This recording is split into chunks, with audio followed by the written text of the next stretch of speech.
అందరికీ నమస్కారం. నేను మీ మధ్యపడి మునిరత్నం. ఈరోజు మనం ఈ వీడియో నందు ఈ ఆగస్టు 11వ తారీఖు వరకు ఉన్నటువంటి అప్డేట్లో భాగంగా ఓటర్ కార్డుకి సంబంధించిన ఒక అప్డేట్ అయితే రావడం జరిగింది. అదేంటో తెలుసుకోండి. ప్రతి ఒక్కరు కూడా లబ్ధి పొందండి. చూసిన ప్రతి ఒక్కరు కూడా ఎవరికి ఉపయోగపడుతుంది అనుకుంటారో వాళ్ళకైతే ఇన్ఫర్మేషన్ షేర్ చేసుకోండి. ఓకే, ముందుగా ఏపీలో కొత్త ఓటర్ల నమోదు. ఓకేనా, కొత్తగా ఓటర్ కార్డు నమోదు చేసుకోవడానికి ఇప్పుడు అవకాశం ఇచ్చారు కాబట్టి పూర్తి వివరాలు మనం చెప్పుకోబోతున్నాం.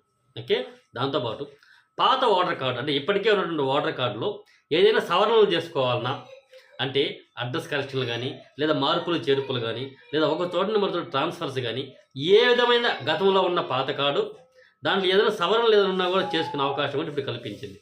ఓకే, దీనికి సంబంధించి ఈ ఆగస్టు 20వ తేదీ నుండి మీ బిఎల్ఓలు ఇంటింటి సర్వే చేపడతారని అయితే అంటున్నారు.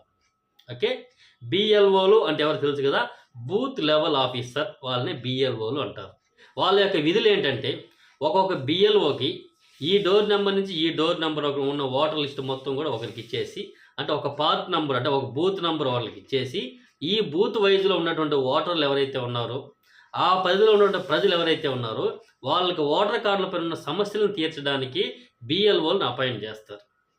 ఓకేనా, కాబట్టి ఆంధ్రప్రదేశ్లో అయితే సచివాలయంలో ఉన్న ప్రతి సెక్రటరీకి ఈ బిఎల్ఓ బాధ్యతలు గతంలో ఇచ్చారు, ఇప్పుడు కూడా ఉంది. కాబట్టి వారి ద్వారా ఏ ఏ కార్యక్రమాలు చేసుకోవచ్చు అంటే వాళ్ళు సాధారణంగా బిఎల్ఓలు చేసేటువంటి వర్క్లు ఏంటంటే అతనికి కేటాయించిన డోర్ నెంబర్లు ఏవైతే ఉన్నాయో ఆ డోర్ నెంబర్లలో ఓటర్ కార్డుకి సంబంధించి ఎవరికైనా ఇబ్బందులు ఉంటే వాళ్ళు వెళ్ళి పరిష్కరించాలి ఇంటికి వెళ్ళి. దీంతోపాటు ఆ పరిధిలో ఎవరైనా కొత్తగా ఓటర్ కార్డు నమోదుకి ఇప్పుడు అవకాశం ఉందంటే వెళ్ళి అడిగి మరీ వాళ్ళకి ఓటర్ కార్డు నమోదు చేయించాలి. అదేవిధంగా గతంలో ఉన్న ఓటర్ కార్డులు ఏదైనా తప్పులు మార్పులు చేర్పులు ఉన్నట్లయితే అది కూడా వాళ్ళే దగ్గరుండి చేయించాలి. ఓకే, ఇది బిఎల్ఓ యొక్క బాధ్యతలు. వారిని బిఎల్ఓను కూడా అంటారు. ఓకేనా, ఇప్పుడు దానికి సంబంధించి అంటే కొత్తగా ఎవరైనా ఓట్ కార్డు నమోదు చేసుకోవాలనుకుంటే మీకు 18 ఏళ్ళు నిండితే ఓట్ కార్డు అనేది మనకు అందరికీ తెలిసిందే.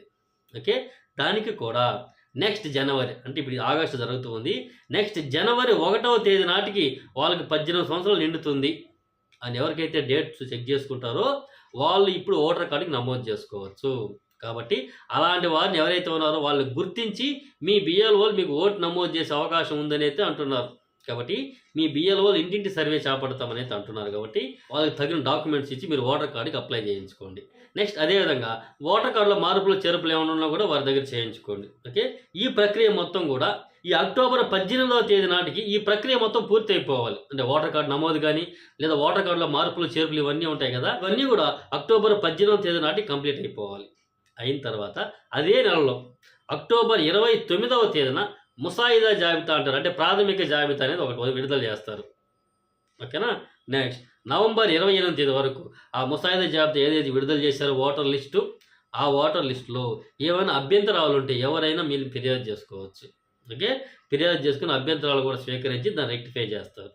ఇవన్నీ అయిన తర్వాత జనవరి 6, 2025న మీకు కొత్త ఓటర్ లిస్ట్ అనేది వస్తుంది. అందులో కొత్తగా ఓటు ఎవరు అప్లై చేశారో వాళ్ళ లిస్ట్ యాడ్ అయి ఉంటుంది. నెక్స్ట్ మీరు ఓటర్ కార్డులో మార్పులు చేర్పులు ఏదైనా చేసుకుంటే అది కూడా యాడ్ అయి ఉంటుంది. ఓకేనా, అన్నయ్య మా బిఎల్ఓ ఎవరో మాకు తెలియదు, మా ఏరియాకి సంబంధించి ఎలా తెలుసుకోవాలంటే దీనికి సంబంధించిన వెబ్సైట్ లింక్ కూడా మన వెబ్సైట్లో ఉంది. మునిరత్నం అప్డేట్స్ ఎంటర్ చేయండి, లేదంటే మునిరత్నం బ్లాగ్లో కూడా పెట్టున్నాను. ఓకేనా, జస్ట్ మీరు అక్కడ మీ ఏరియాలో కానీ లేదా మీ గ్రామంలో కానీ మీ కుటుంబంలో కానీ ఎవరిదైనా ఒక ఓట్ కార్డ్ నెంబర్ ఉంటే ఆ ఓటర్ కార్డ్ నెంబర్ ఇవ్వండి. ఇచ్చినట్లయితే మీ ఏరియాకి ఏ బిఎల్ఓని అపాయింట్ చేశారు గవర్నమెంట్, ఆ బిఎల్ఓ పేరు, ఆ బిఎల్ఓ యొక్క ఫోన్ నెంబర్ కూడా వస్తుంది. కాబట్టి మీరు ఓటర్ కార్డు సంబంధించి ఏ సమస్య ఉన్నా కూడా వారిని సంప్రదించవచ్చు, వారు చేస్తారు. ఓకే, ఇదండి ఓటర్ కార్డుకు సంబంధించి ఈ రోజు వరకు ఉన్నటువంటి అప్డేట్. ఓకే, ఇంకేదైనా అప్డేట్ వస్తే మాత్రం ఫర్దర్ వీడియోలో మళ్ళీ చెప్పుకుందాం. వీడియో నచ్చింది అనుకుంటే మాత్రం చూసిన ప్రతి ఒక్కరూ కూడా ఖచ్చితంగా మీరు లైక్ చేసినట్లయితే మన ఛానల్ చాలా సపోర్ట్గా ఉంటుంది. కాబట్టి ఖచ్చితంగా లైక్ చేయండి. ఇన్ఫర్మేషన్ ఉపయోగపడుతుంది అనుకుంటే చాలామందికి కూడా షేర్ చేసుకోండి. ఓకే, నెక్స్ట్ వీడియోతో నెక్స్ట్ అప్డేట్స్తో మళ్ళీ కలుసుకుందాం. అంతవరకు సెలవు. నేను మీ మధ్యమడి మునిరత్నం.